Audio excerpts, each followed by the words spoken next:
Paulo. Olá, bom dia. Bom dia, bom dia. Estava te esperando. Acho que a gente já Opa, pode, começar, então. Vamos lá para esse papo. Queria agradecer todo mundo que chegou aqui, especialmente a Bia e o Paulo, né, que toparam essa conversa com a gente. Para quem é novo aqui, o Redação Aberta é um encontro que a gente realiza aqui na Enós todo mês, então já se sintam convidados para os próximos também. E a ideia é sempre discutir algum tema que seja pertinente ao jornalismo, que interseccione com a diversidade, né? E que possa ajudar a gente, né, nas nossas mais diversas formas de fazer jornalismo, a melhorar os nossos processos, já aprender novas ferramentas e a nos municiar, enfim, nem gosto dessa palavra, né, desse vocabulário meio bélico, mas a nos instruir, a nos dar ferramentas para fazer um melhor jornalismo, um jornalismo que paute a democracia, né, e que lute também um pouco por nossa liberdade no nosso fazer diário.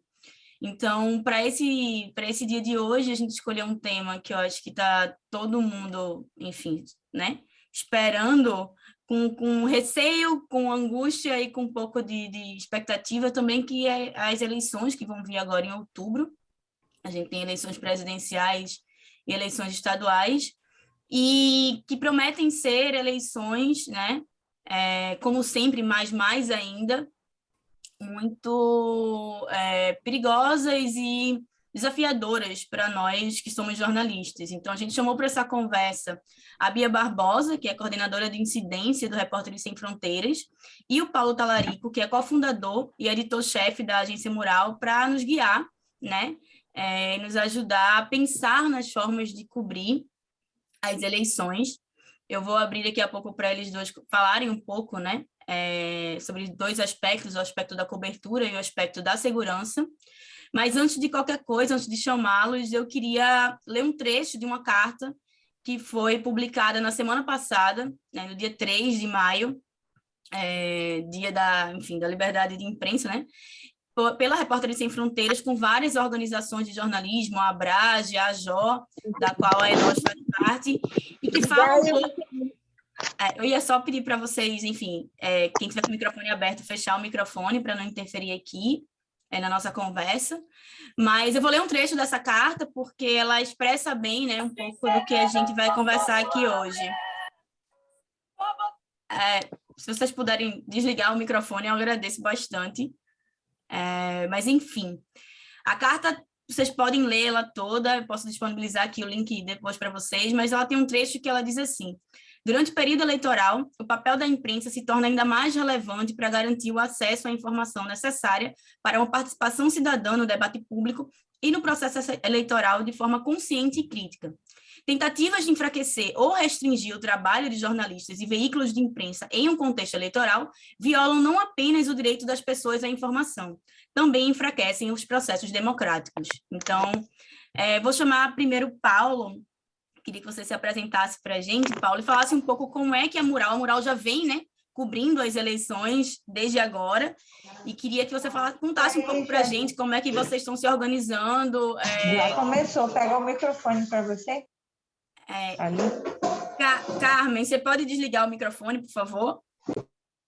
Obrigada, só para não interferir aqui. Então, Paulo, o microfone é teu agora, a palavra é tua, e aí conta um pouco para a gente como é que vocês estão fazendo, né? E como é que vocês costumam cobrir esse processo eleitoral. Beleza, Alice. Obrigado pelo convite. Bom dia a todos e todas. Um prazer estar falando com vocês e bacana ver gente de tantos lugares aí do Brasil participando hoje. Eu fiz uma apresentação bem singela aqui, só para ir ajudando na conversa. Só está aparecendo, né? Tá, sim. Boa. Então, como a Alice comentou, sou o Paulo, eu sou da Agência Mural de Jornalismo das Periferias, aqui de São Paulo e Grande São Paulo. Eu estou na Mural desde 2011, um pouquinho depois da fundação da agência. E a agência, ela atua com a missão de quebrar os preconceitos sobre as periferias aqui da Grande São Paulo e também sobre tentar informar mais, trazer mais jornalismo, bom jornalismo sobre essas regiões e justamente jornalismo sem os preconceitos e as narrativas que costumam marcar aí a cobertura quando se fala das periferias aqui de São Paulo, mas isso, como um todo no Brasil, costuma ser uma questão, a forma como as periferias são vistas nos noticiários. E a Agência Mural, ela surge com essa proposta, ela nasce com jornalistas que são das periferias aqui da Grande São Paulo, então toda a agência ela é composta por jornalistas que ou vivem ainda nas periferias, vivem em seus bairros, são correspondentes locais, ou que cresceram nos seus bairros, estão em outras regiões agora, mas todos com essa característica de ter nascido em regiões periféricas aqui da nossa região.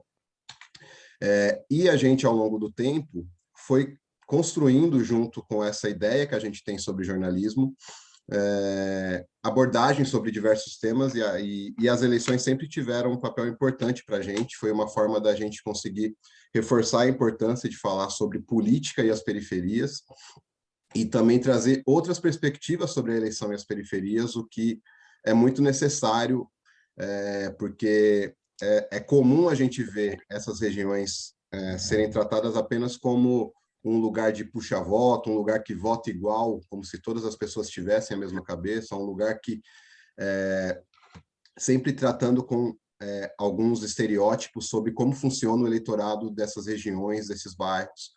E, pouco a pouco, a gente foi construindo um pouco disso, meio que conforme a Mural foi crescendo, né? Então, estamos indo para 12 anos, e conforme a Mural foi crescendo, a gente foi pensando um pouco mais em como está fazendo essas coberturas e como trazer histórias que vão além, né? A gente brinca com isso do pastel de feira, muito por causa do político que sempre que aparece no bairro é aquela hora que vai para o pastel de feira, comer um pastelzinho e tudo mais, fingir que faz parte do povo.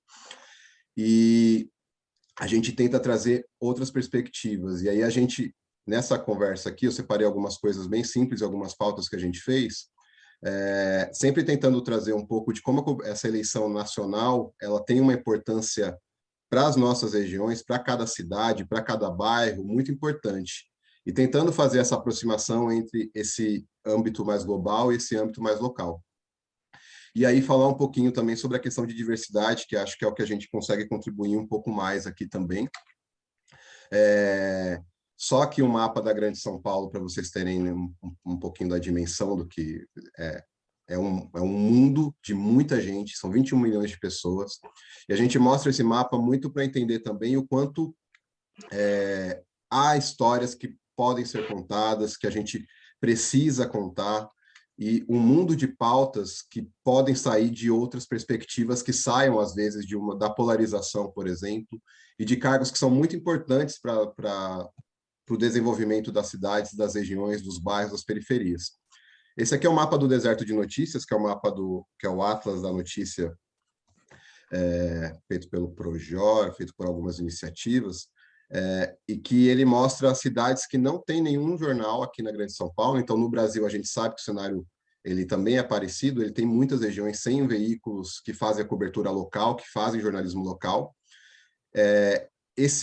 Os pontos em azul são as cidades onde há imprensa, mas, ao mesmo tempo, essas cidades, por exemplo, São Paulo, que é essa cidade do meio, essa gigante cidade do meio, ela tem bairros, distritos que tem 300 mil pessoas, né? Então, você imagina o que são pequenas cidades dentro de São Paulo, são grandes cidades dentro de São Paulo, na verdade, e que não tem uma cobertura local, tem pouca cobertura local, e pessoas que precisam de informação, é necessário ter informações sobre essas regiões. Então, há muita coisa, há muito espaço a ser coberto.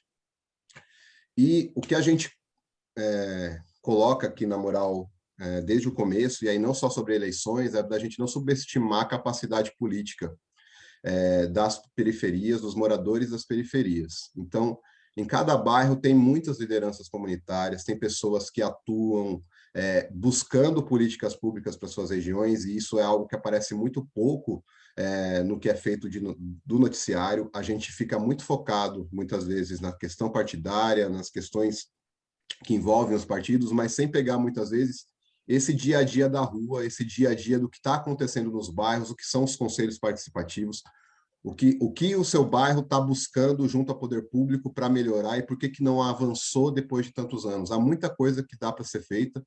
Aqui em São Paulo, tem muitos bairros, por exemplo, que cresceram, que foram construídos, conseguiram moradia depois da atuação política de muitos moradores, que foram cobrar o poder público, que se movimentaram, se mobilizaram, e sair dos estereótipos de carência e violência. Então, tem muita coisa também porque é da periferia, só é uma população que precisa de salvadores, né? E não é isso. São regiões que precisam ter os mesmos direitos respeitados de toda a cidade, de todas as regiões. Eu trago isso um pouco mais amplo para ir pincelando um pouco o que são as eleições dentro desse cenário, sabe?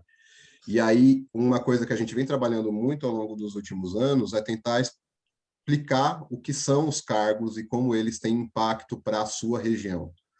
E aí é isso, a gente tem uma eleição nesse ano, e normalmente é assim, esse ano mais, né? Mas sempre focada na presidência, e é natural, é o principal cargo, o cargo que executa as políticas públicas, e nesses últimos anos a gente viu o peso que ele tem em ou executar políticas públicas ou destruir políticas públicas, mas há também outros cargos tão importantes quanto o legislativo, que é quem referenda tudo que o executivo faz. Então, como é que os deputados eles têm uma relação com minha região?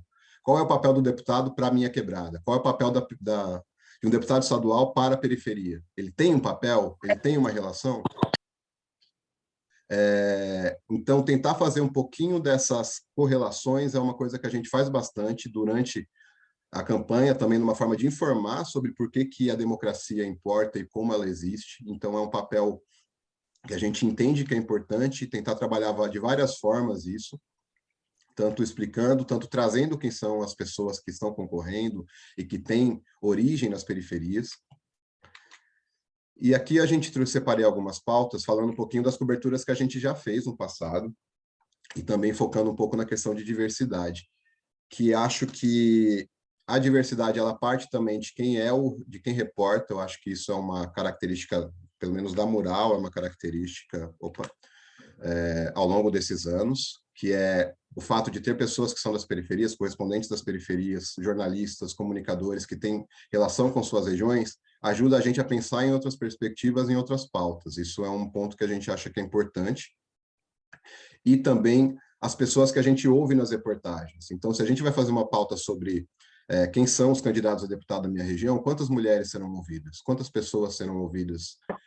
Quais são os perfis desses candidatos? Quais são os partidos desses candidatos? Então, a gente trabalha muito com isso. Então, por exemplo, nessa pauta à direita, a gente falou um pouco sobre os candidatos às periferias à vereadora aqui em São Paulo, na eleição passada, sempre. E na maior parte das pautas, a gente sempre ouviu ou mais mulheres, ou de forma igualitária. A gente sempre tentou trazer isso, mesmo quando a gente falou de regiões específicas da cidade. Isso é importante porque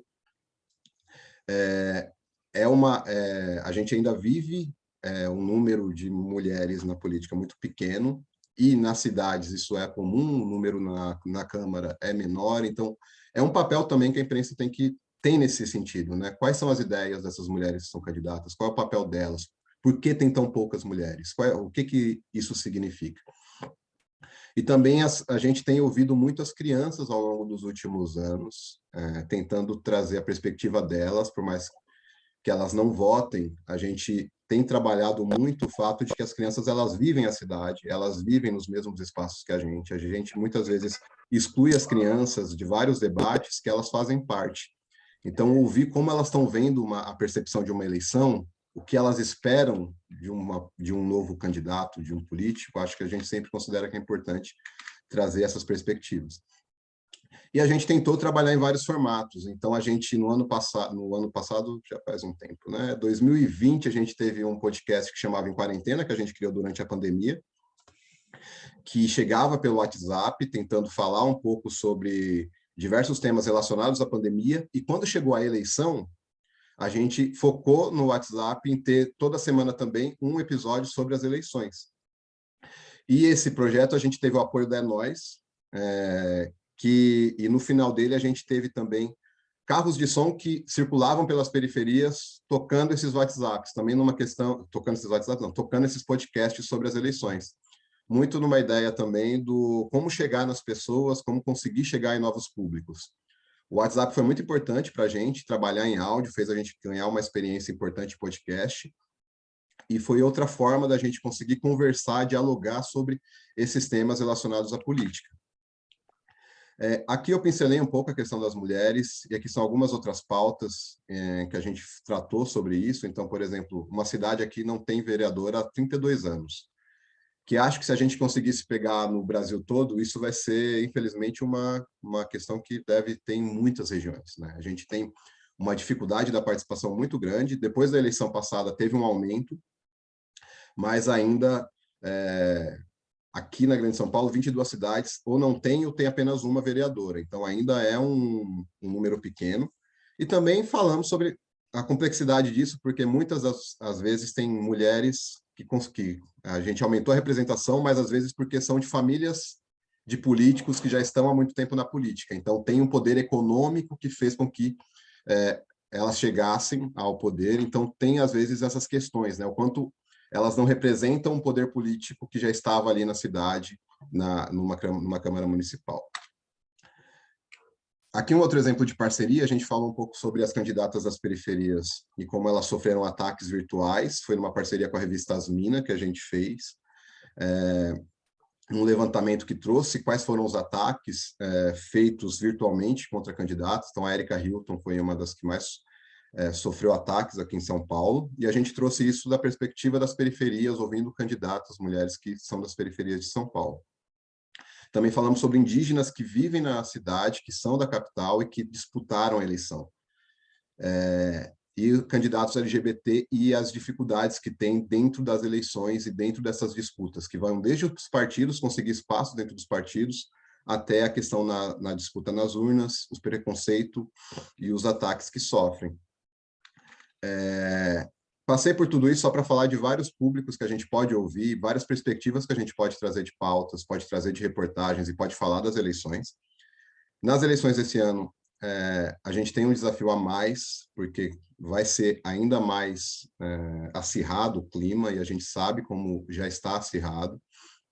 Eu trouxe esse exemplo de pauta que a gente fez ano passado, porque também é um desafio que acho que vamos ter, e todos que estarão na cobertura dessas eleições terão, que é conseguir ouvir todas as vozes e trazer outras perspectivas e entender por que as pessoas pensam de uma forma ou pensam de outra. Então, a gente fez uma pauta sobre as quebradas evangélicas, que é justamente sobre o aumento das igrejas evangélicas na cidade de São Paulo, mas que eu acho que é um fenômeno nacional, naturalmente. Você tem um aumento da população evangélica no país, e tentar ouvir um pouco, porque é isso, as igrejas, elas, ao mesmo tempo que a gente tem uma crítica muito forte, e que faz sentido ter essa crítica sobre pessoas que usam a igreja para ganho político, e isso acontece com uma certa frequência, é uma crítica importante, a gente tem o papel que essas igrejas realizam nos bairros. Então, fica uma questão muito complicada, porque é isso, para os moradores, a igreja está muito perto, e as igrejas elas atuam com relação à doação de alimentos, atuam nas questões de solidariedade, nas questões de laços e comunidades criadas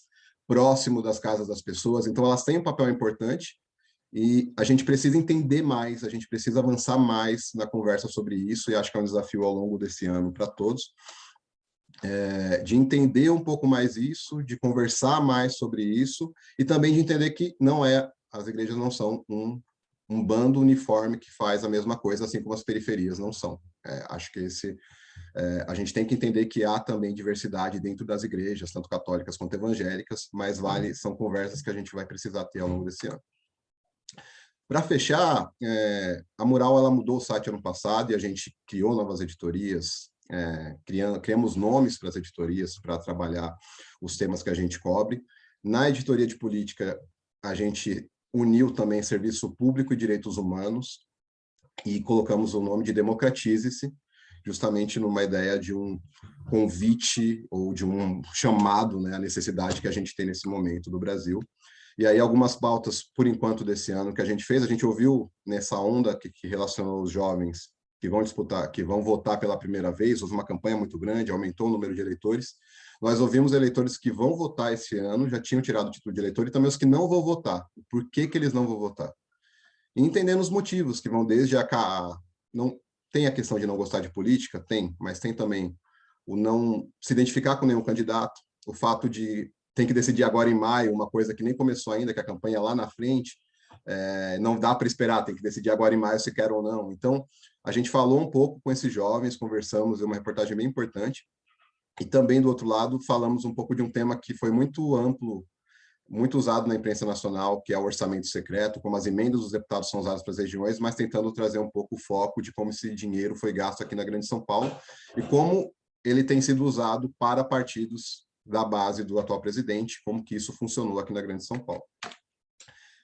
É isso a minha apresentação, espero não ter sido muito chato e demorado muito, e eu vou pausar agora. Obrigado, gente. Obrigada, Paulo, obrigadão. Acho que você falou de algumas questões bem importantes, né? Acho que quando a gente estava lendo aqui no chat e tem várias pessoas que não estão em capitais ou que estão fora do eixo Rio-São Paulo-Brasília, né? Onde a gente tem muitas vezes uma estrutura maior de financiamento, de apoio, até para conseguir bancar uma cobertura completa, né? Portanto, diversa e etc. Então, queria convidar o pessoal, quem tiver, enfim, perguntas para fazer para Paulo, que coloque aqui no chat, né? A gente vai abrir para perguntas já já. Eu vou só te fazer uma pergunta para Paulo, para passar para a Bia, que tem a ver com a outra questão que a gente vai abordar aqui hoje, que é a questão da segurança, né? Eu queria saber, do teu ponto de vista, quais são as ameaças que você vê para a cobertura jornalística, né, nas eleições, e se dentro da Mural isso preocupa vocês, para a gente fazer essa ponte para chamar a Bia. Boa. Preocupa, talvez uma das coisas que a gente tem menos experiência até sobre como se proteger e tudo, a gente algumas coisas avançou, então acho que uma das preocupações é digital, então a Mural já teve uma vez o site sofreu um ataque por causa de uma matéria e aí deu um problema, saiu do ar, e a gente conseguiu contornar de forma rápida, a gente não fez muito alarde porque conseguiu resolver muito rápido, mas foi a primeira vez que a gente deu um sinal de alerta assim, nossa, temos que tomar cuidado, precisamos criar medidas para evitar esse tipo de ataque. E acho que era uma pauta sobre o Enem, sabe? Não era tocando em grande, era uma ferida, claro, era um tema importante, mas só sobre isso já causou um tipo de problema. Então, acho que isso vai ser uma questão, acho que a questão virtual e a segurança digital vai ser uma questão esse ano. Com relação às eleições e à política, a gente já teve... isso, aqui a gente tem casos muito complexos aqui na Grande São Paulo, às vezes, então, como a gente tem correspondente das cidades, isso acaba sendo uma preocupação e a gente sempre tenta preservar a segurança de todo mundo. Então, tem políticos aqui da Grande São Paulo que são um pouco mais complicados, então já teve gente da Mural que parou de ser correspondente porque sentia que não dava para fazer isso na cidade onde estava. Teve gente que ficou com receio porque tem prefeitos que têm ligações com organizações criminosas, ou pelo menos há suspeitas de que existam essas ligações.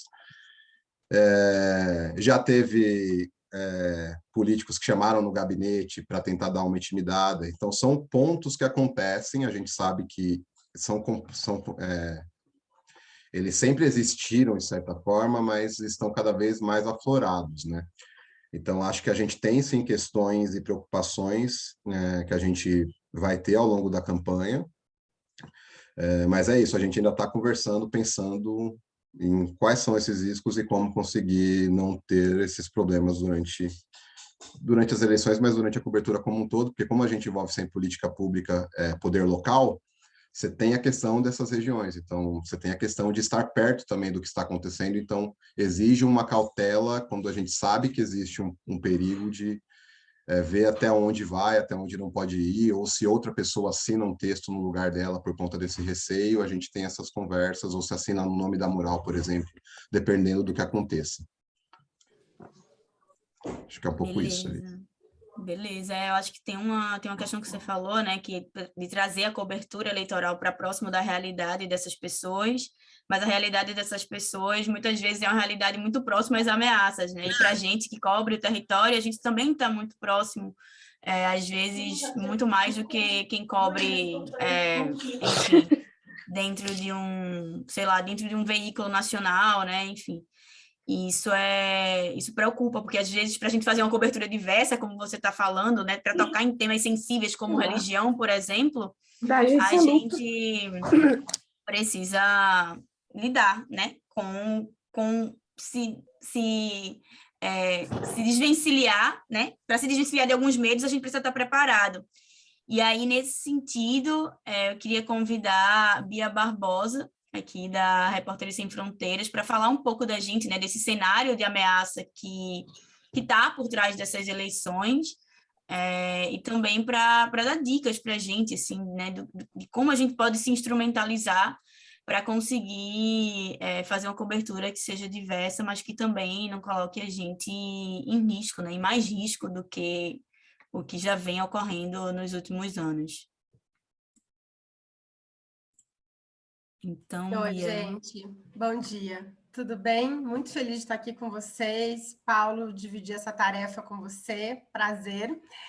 E muito bom ver gente de tantas regiões, de tantos estados do Brasil, essa diversidade incrível que a gente tem e que também não se reflete, né, no nosso sistema midiático tradicional aí. Daí a importância ainda maior do trabalho que vocês fazem. Agradecer muito vocês pelo convite para poder trocar sobre esse contexto eleitoral. Como a Alice mencionou, a gente, aqui na Repórteres Sem Fronteiras, a gente está bastante preocupado com o cenário que se avizinha, e essa carta que a Alice compartilhou com vocês no chat também foi uma iniciativa justamente no sentido da gente juntar algumas organizações que historicamente trabalham com a defesa da liberdade de imprensa e de expressão no Brasil, para alertar, principalmente os três poderes, né, da importância da gente garantir um contexto de cobertura eleitoral segura para os comunicadores populares, para os defensores de direitos humanos que trabalham com produção de conteúdo e para os jornalistas nessas eleições. E qual é a excepcionalidade que a gente vê nesse processo eleitoral, né? Porque o Brasil, de fato, ele nunca foi um país seguro para o exercício do jornalismo. A gente sempre esteve no topo das listas em que jornalistas dos países que mais assassinam jornalistas e que não estão em conflito, né? Então, a gente, junto com México, Colômbia e Honduras, nós somos um dos 4 países que juntos somam 90% dos assassinatos de jornalistas aqui na América Latina na última década. Então, o Brasil é um foco de muita atenção da Repórteres Sem Fronteiras. Eu trabalho no escritório que é da América Latina, que fica aqui no Brasil, mas que cobre a América Latina toda. E o perfil dos jornalistas e comunicadores que são historicamente assassinados no Brasil é justamente o jornalista que está longe dos grandes centros, é o jornalista que às vezes trabalha, o comunicador que às vezes trabalha para vários jornais, para vários veículos ao mesmo tempo, para conseguir compor a sua renda, então trabalha de uma maneira independente, vendendo freela e fazendo matéria para vários lugares, ou às vezes trabalha num veículo muito pequeno que não tem uma infraestrutura para garantir mecanismos de segurança para o seu trabalho, ou que não tem condição de garantir um apoio jurídico que faça frente a ameaças, então essas ameaças escalam, né, e depois se transformam em violências físicas, e aí se chega na tragédia de um assassinato, né? Então, esse é o quadro dos jornalistas e comunicadores que são mais agredidos e mais violentados no Brasil. É claro que, com a disseminação da internet, com a polarização política que a gente vive, com os ataques que vêm crescendo cada vez mais a imprensa, o ambiente digital passa a ser um ambiente de muita preocupação e aí ele atinge a todos de uma maneira mais indiscriminada. Mas é fundamental entender que nos territórios, nas pequenas cidades, nas regiões mais afastadas dos grandes centros, onde a violência física se manifesta de uma maneira mais intensa contra os comunicadores e jornalistas no Brasil. E esse cenário, que já era muito grave, né, piorou muito depois da chegada de Jair Bolsonaro à presidência da República. Porque se Jair Bolsonaro não faz diretamente uma agressão física a jornalistas, ele semanalmente incita os seus seguidores, os seus apoiadores, o seu clã, né, para legitimar todos e qualquer tipo de ataques a jornalistas, né? Se a gente pensar o que acontece nas lives semanais do presidente, a Repórteres Sem Fronteiras monitora todas elas, a imensa maioria das lives do presidente, em um determinado momento, ele faz ataques diretos, né? Que a imprensa mente, que a imprensa desinforma, que os jornalistas querem acabar com o governo dele. Tudo isso abre um leque muito grande para que o cidadão comum que apoia este governo, eventualmente, concretize isso que é uma agressão verbal, que é uma intimidação feita pelas redes sociais, numa violência física, numa agressão física. A gente fez um monitoramento também junto com o Instituto de Tecnologia e Sociedade do Rio de Janeiro, e monitoramos durante 3 meses só, no ano passado, ataques à imprensa via hashtags tipo Globo Lixo, Estadão Lixo, contra perfis de jornalistas mencionados nos tweets, e a gente encontrou quase que 500 mil de tweets de ataques à imprensa em somente 3 meses, em uma rede social apenas. Então, a gente está falando de uma sistemática de agressões que tem legitimado e que tem aberto caminho para esse cenário, e por isso nos preocupa tanto no contexto eleitoral, porque se historicamente a gente já tem, né, muitos desses ataques praticados ou por forças de segurança, ou por políticos, ou por atores ligados à política nessas pequenas cidades, nessas regiões distantes dos grandes centros, no processo eleitoral a gente tem uma somatória desse poder político com um poder econômico, né, que vem para financiar as campanhas, que vem para apoiar candidaturas e que entende o processo eleitoral como um processo muito estratégico em que não se pode, né, perder uma disputa eleitoral. Então, que tem que se ganhar aquela disputa, seja por uma Câmara Municipal, por uma Prefeitura, por uma Assembleia Legislativa, para o governo do Estado, para a Presidência da República e o Congresso Nacional.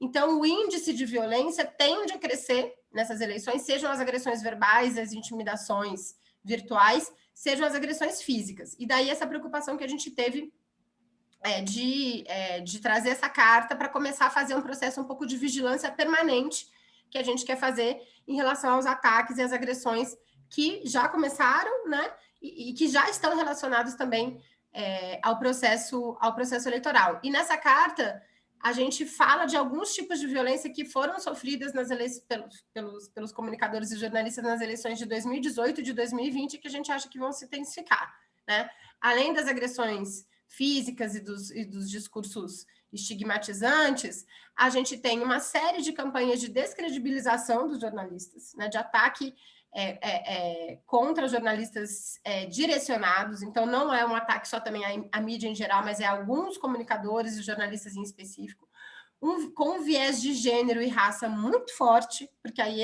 se somam as outras camadas de preconceito que existem na nossa sociedade, principalmente contra mulheres e mulheres negras, né?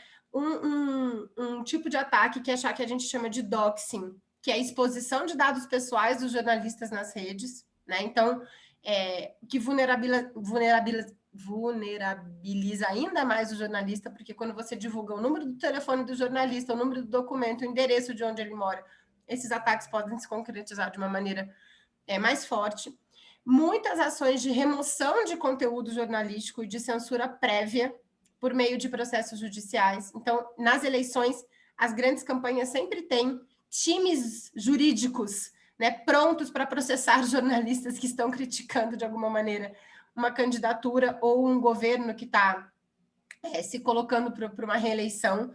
Então, tem toda uma parte de processos judiciais que cresce muito no contexto eleitoral. E a gente viu nas últimas eleições, não sabemos se isso vai se repetir agora porque a legislação mudou, mas a gente também teve muitos casos de criminalização de jornalistas por meio de investigações policiais que eram baseadas na Lei de Segurança Nacional, que era uma lei que vinha desde a época da ditadura militar e que ela foi transformada, mas que tinha um artigo que previa que você atacar autoridades políticas, né, presidente, ministro, governantes, isso era um ataque à segurança nacional e isso levou à criminalização de muitos jornalistas, além das clássicas criminalizações via injúria, calúnia, difamação, que a gente sabe, e que o Brasil é muito atrasado em relação a isso, porque a gente ainda trata essa questão, né, de crimes chamados crimes contra a honra na esfera penal, com pena de prisão, sendo que países democráticos tratam isso na esfera civil, ou seja, você não encarcera um jornalista por uma eventual difamação que ele cometa, você trata isso a partir de multas, de outros tipos de tratamento no âmbito da justiça. E aí eu queria, então, nessa segunda metade da minha conversa aqui, trazer algumas sugestões que eu compilei aqui, tanto elaboradas pela Repórter Sem Fronteiras, mas também por outras organizações que fazem um trabalho de proteção a jornalistas e comunicadores, como o Artigo 19, o Comitê de Proteção dos Jornalistas, o CPJ, a própria Federação Nacional dos Jornalistas, e organizar isso um pouco em o que a gente tem que pensar antes da gente fazer uma cobertura, durante uma cobertura, e como mitigar alguns riscos depois de uma cobertura que a gente possa fazer no contexto eleitoral. Então, no pré-cobertura, e depois eu posso compartilhar isso com vocês também, Alice, para ficar na memória de todo mundo, eu queria ter colocado num PowerPoint, mas eu realmente não tive tempo. Então, assim, primeira coisa é a gente pensar, não são todas as redações que têm isso, mas a gente pensar num protocolo de segurança para a cobertura eleitoral. O que é esse protocolo de segurança? É um conjunto de medidas e de procedimentos que a gente vai pactuar dentro da redação, considerando a nossa realidade, considerando o tamanho da nossa equipe, considerando os recursos que a gente tem, o tipo de cobertura que a gente vai fazer, para a gente tentar prevenir e enfrentar algum tipo de ameaça que possa acontecer contra os jornalistas nesse processo. E isso, claro, precisa ser adaptado a cada contexto, a cada pessoa, a cada redação, então não tem uma regra, vocês têm que fazer isso e isso. Vou dar só algumas sugestões para vocês pensarem no momento de fazer esse tipo de cobertura. Então, a primeira é fazer uma análise de contexto e fazer uma análise dos riscos, né? Entender o contexto político, social, econômico, cultural, de onde você está trabalhando e como que isso pode mudar no contexto eleitoral, considerando o perfil dos grupos e das pessoas que estão envolvidas no processo político da campanha eleitoral, né? Pensar quem são esses grupos, como que eles são beneficiados ou como que eles são afetados pela nossa atividade jornalística durante uma campanha, né? E aí, a partir disso, avaliar o que pode ser uma ameaça concreta que pode se transformar numa violência, numa agressão.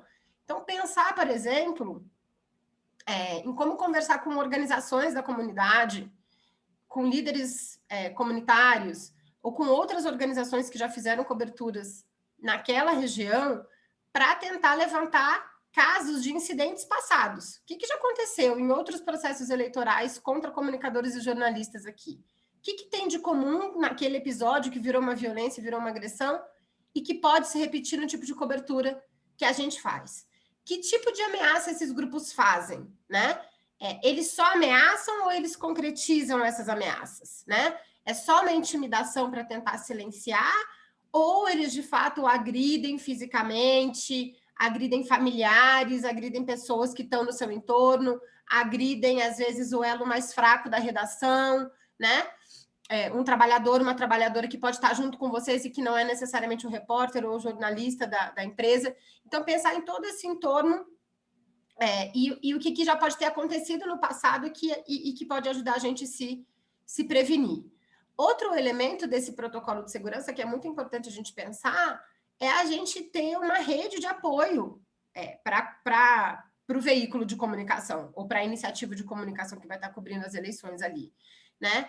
Quem são pessoas e organizações que a gente pode recorrer caso aconteça uma agressão, né? Tem alguém que pode dar um apoio jurídico? Tem que recursos e que capacidades a gente pode acionar em casos de emergência? Para a gente já ter isso de antemão e todo mundo da redação já ter isso e não, a gente não precisa correr atrás disso no momento em que uma agressão, em que uma violência se concretize, né? E são pessoas e organizações que podem estar constantemente também acompanhando esse cenário e contribuindo com a gente para esse monitoramento para entender se, de alguma forma, esses riscos aumentaram, né? Antes da gente fazer a cobertura. A gente sempre precisa pensar, e esse protocolo de segurança precisa responder a isso, se o nível de risco que a gente vai se colocar numa cobertura, ele é aceitável em comparação com o ganho editorial que a gente vai alcançar, né? Porque às vezes o risco é tão grande que é melhor não fazer uma determinada matéria, né? Não é todo mundo, claro, né? A gente tem a nossa verve investigativa, a gente acha que na eleição é super importante fazer denúncias, e é mesmo, e é o nosso papel de informar o cidadão para ele poder votar bem, mas não vale a gente colocar a nossa equipe, a nossa redação, os nossos colaboradores em qualquer tipo de risco para uma determinada matéria. Então, avaliar muito bem se esse risco é aceitável em relação a isso. Uma coisa que é muito importante para quem faz jornalismo comunitário, que às vezes a gente negligencia, que é pensar se a equipe está credenciada enquanto jornalista, né? Se ela está indo a campo credenciada. Às vezes é melhor não estar credenciada, que isso pode, né, gerar mais risco, mas pensar nessas situações, em que momento que é importante credenciado como veículo, em que momento que é melhor não ir, né? Pensar no perfil do jornalista, do comunicador que está indo fazer aquela matéria. Tem figuras dentro da nossa própria equipe que podem sofrer um risco maior do que outras. Então, às vezes, é melhor que algumas façam um tipo de cobertura e outras façam outro tipo de cobertura, né? Então, pensar na experiência que aquela pessoa já teve, trabalhando em outras situações assim, pensar se são mulheres ou se não são, porque tem riscos que nos afetam enquanto mulheres mais que os homens, pensar se a gente precisa de algum tipo de equipamento especial. É muito caro, é muito difícil ter equipamento especial para cobertura, mas é fundamental a gente pensar. Precisa ter colete à prova de balas para fazer um determinado tipo de cobertura? Precisa ter máscara de gás? Precisa ter um kit médico junto? Porque a gente vai para uma zona de violência e de conflito, que pode ter algum tipo de confronto ali, o jornalista ser alcançado, né? E pensar em como a gente vai estar em permanente comunicação com quem está na redação. Quem está na rua, como é que consegue se estabelecer uma permanente comunicação com quem está na redação, acompanhando o trabalho que está sendo feito ali naquele momento.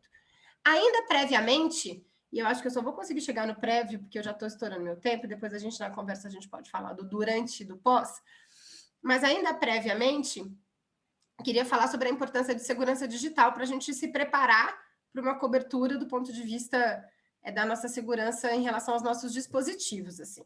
É muito importante quando a gente vai sair para fazer uma cobertura que a gente faça backup de tudo que a gente tem do nosso celular e do que a gente tem no nosso computador, se a gente vai levar o nosso computador, né? Pensar onde esse backup vai ficar guardado, se é seguro ele ficar na nuvem ou se é melhor ele ficar num disco rígido que a gente vai guardar num lugar seguro na redação, ou se a redação está exposta, se é melhor não guardar esse material na redação, é melhor guardar num outro lugar.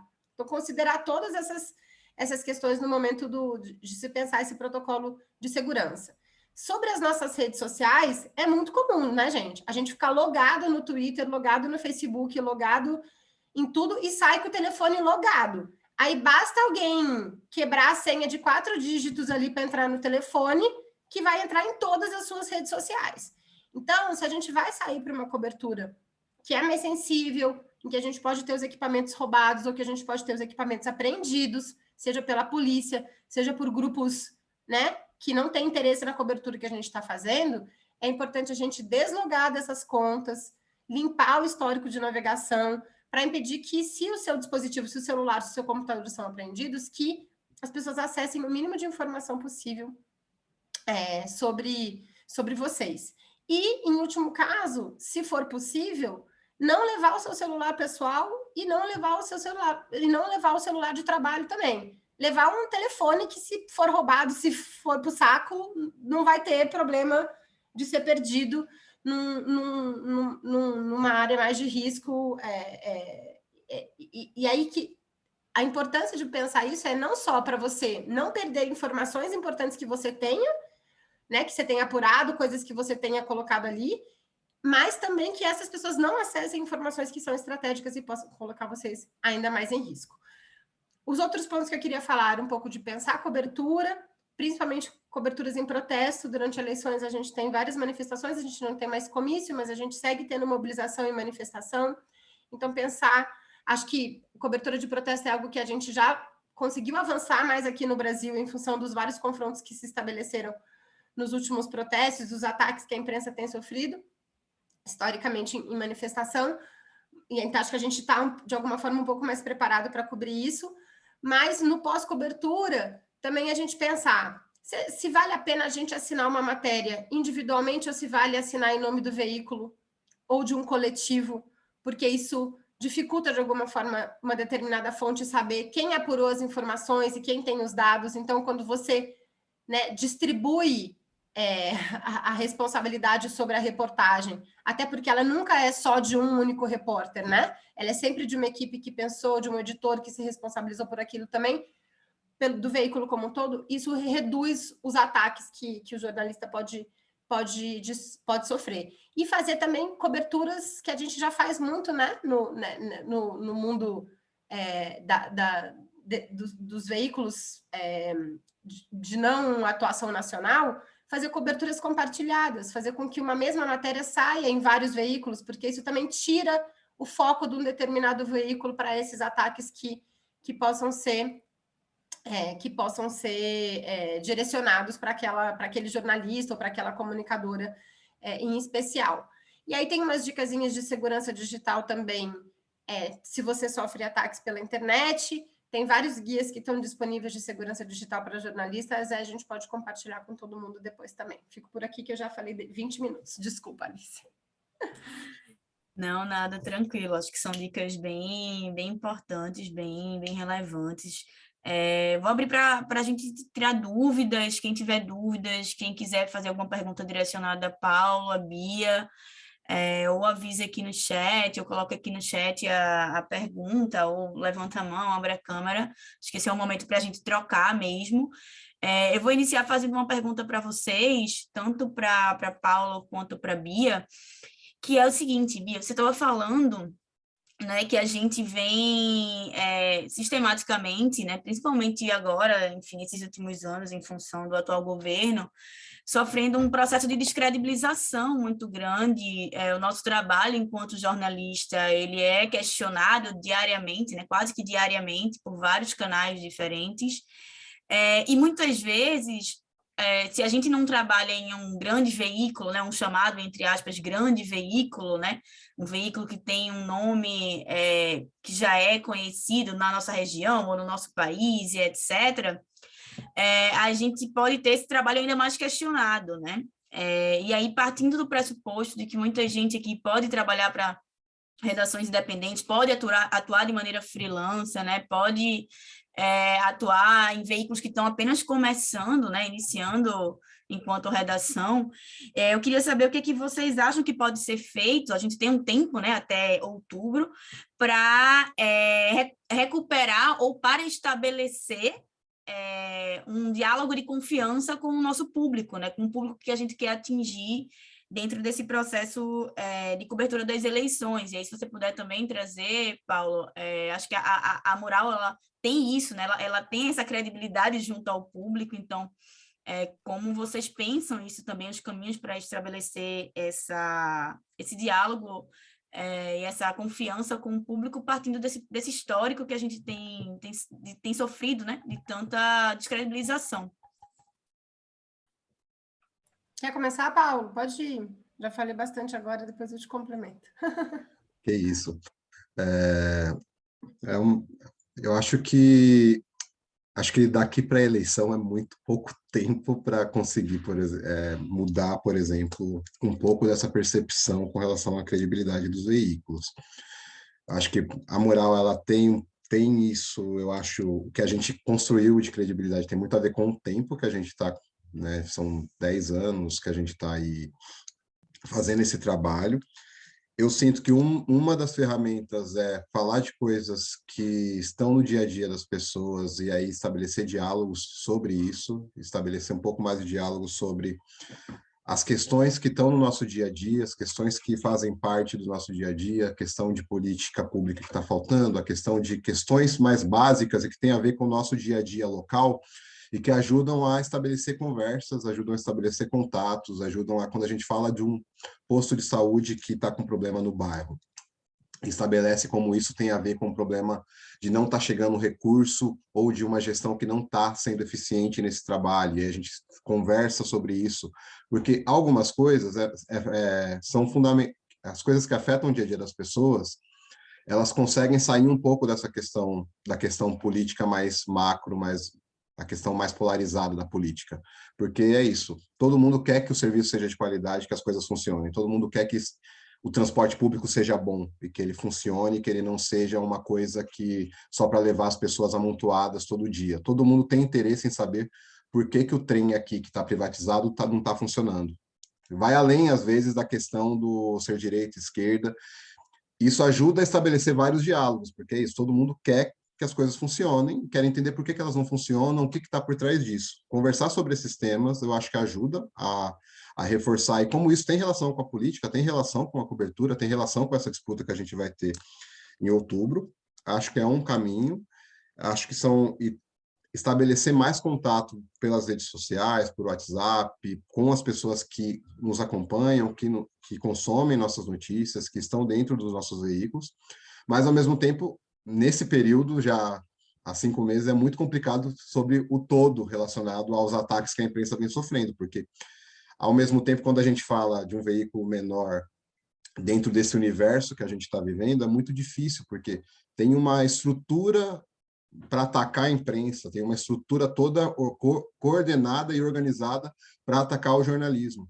E o jornalismo hoje está muito mais complexo, porque você tem também muitas organizações jornalísticas que divulgam fake news, que são vários casos que a gente tem, que falam para tomar remédio que não é para tomar. A gente teve isso ao longo de toda a pandemia, no momento que as pessoas estavam morrendo por isso, e era a dita já fez parte da imprensa mais tradicional alguns desses veículos. Então, é muito complicado também, nesse universo todo, conseguir que todo o jornalismo seja entendido como um só, conseguir diferenciar o que é um site aqui e um outro site, sendo que tudo chega pela rede social, no Facebook, e você só olha a manchete e vai passando. É muito complicado, é um caminho que eu não vejo uma solução a curto prazo, mas acho que o diálogo sobre temas, sobre problemas, sobre a vida real pode ajudar, não que vai resolver, mas pode ajudar a gente a mostrar. Não estou falando isso porque eu amo político A ou B, estou falando isso porque a vida piorou muito nos últimos anos, a gente precisa melhorar isso, isso e isso, o preço está muito caro, isso afeta diretamente a vida de quem vive nas periferias, vive em tal bairro. Acho que são caminhos, mas, infelizmente, eu não sou muito otimista nesse momento sobre isso. Só complementar rapidinho, Alice, eu também acho que eu sou otimista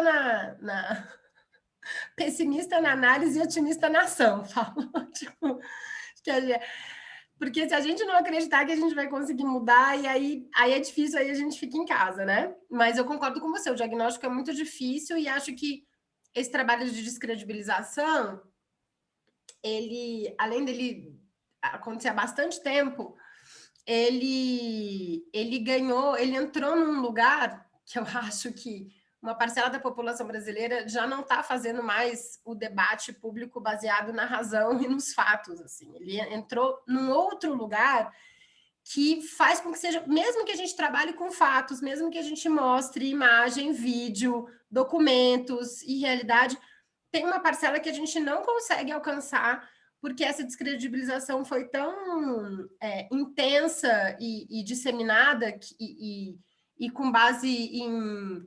Né, as chamadas campanhas de desinformação, elas foram feitas de uma maneira tão organizada e estruturada que eu acho que a gente vai demorar um tempo também para conseguir superar essa lógica e não necessariamente ela vai desaparecer para todo sempre, né? Talvez eu acho que a gente conviva com essa realidade por um bom tempo. Mas eu concordo aqui com o que o Paulo falou, aqui do ponto de vista da gente tentar recuperar isso, a maneira talvez mais efetiva de se fazer isso e dialogando com o contexto eleitoral, seja mesmo se aproximar muito da realidade dessas pessoas, né? Entender o que está, de fato... acho que o exemplo que o Paulo deu do orçamento... Do Congresso, das emendas, é uma coisa super importante, porque às vezes as pessoas ficam vendo aquilo lá no Jornal Nacional, né? E parece que é uma realidade muito distante dela e ela não consegue entender como que isso impacta na vida dela imediata. Então, olhar para onde essas emendas estão vindo para a cidade de São Paulo, por exemplo, e isso pode acontecer em todos os estados, eu acho que é tentar aproximar ao máximo o cidadão, a cidadã dessas informações e do impacto que a malversação de recursos públicos, que o aparelhamento do Estado, que casos de corrupção, e como que isso impacta na vida das pessoas, que o desmonte de políticas públicas, como que isso impacta na vida concreta das pessoas. Então, e fazer isso, eu acho que também a gente vai precisar usar um pouco das mesmas ferramentas, não no sentido de produzir desinformação, mas no sentido de usar os instrumentos que são usados para gerar descredibilidade da imprensa. Então, se isso está sendo feito no WhatsApp, porque um monte de gente olha o WhatsApp, um monte de gente acessa a informação pelo WhatsApp, como que a gente também pode ocupar com a produção de conteúdo de qualidade o WhatsApp? Como que a gente pode chegar nas pessoas pelo WhatsApp? Se está um monte de gente vendo vídeo no YouTube, além das lives do presidente, né? Mas que descasca a imprensa, que fala mal do jornalismo, que fala mal dos comunicadores, que ataca as mulheres e tal.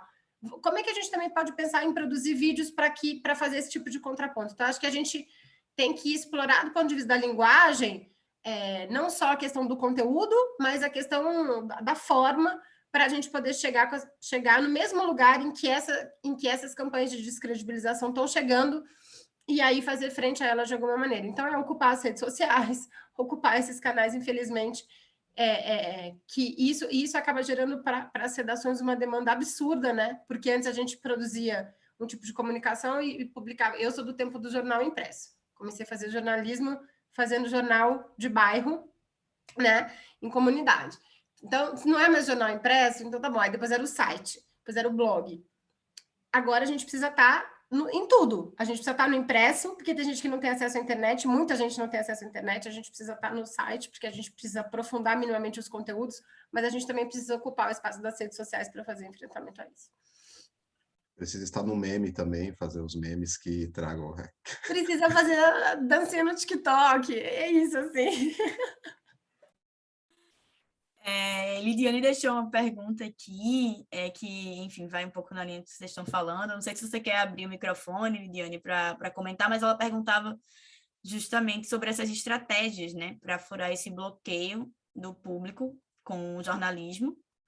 Eu não sei se você quer complementar a sua pergunta, Lidiane, não sei se vocês querem complementar essa resposta. Eu emendaria perguntando de formato, né? A gente está falando de formato aqui, e Paulo trouxe, né, essas várias experiências de pensar formatos, e aí eu queria saber como é que vocês pensam, Paulo, na Mural, os formatos de entrega desses conteúdos sobre eleições, e também um pouco como é que se multiplicar em tantos canais, né? Como isso, se vocês medem o impacto, né, desse alcance a partir desse pensamento multiformato, assim. Até completando também, pegando um pouco também da pergunta da Lidiane, só um exemplo que eu lembrei, às vezes algumas palavras, elas entraram numa forminha da bolha, que é, por exemplo, e aí a questão do feminismo, e aí eu tenho um exemplo que a gente fez uma vez, que é uma HQ sobre meninas que jogam futebol de várzea em aldeias indígenas aqui em São Paulo.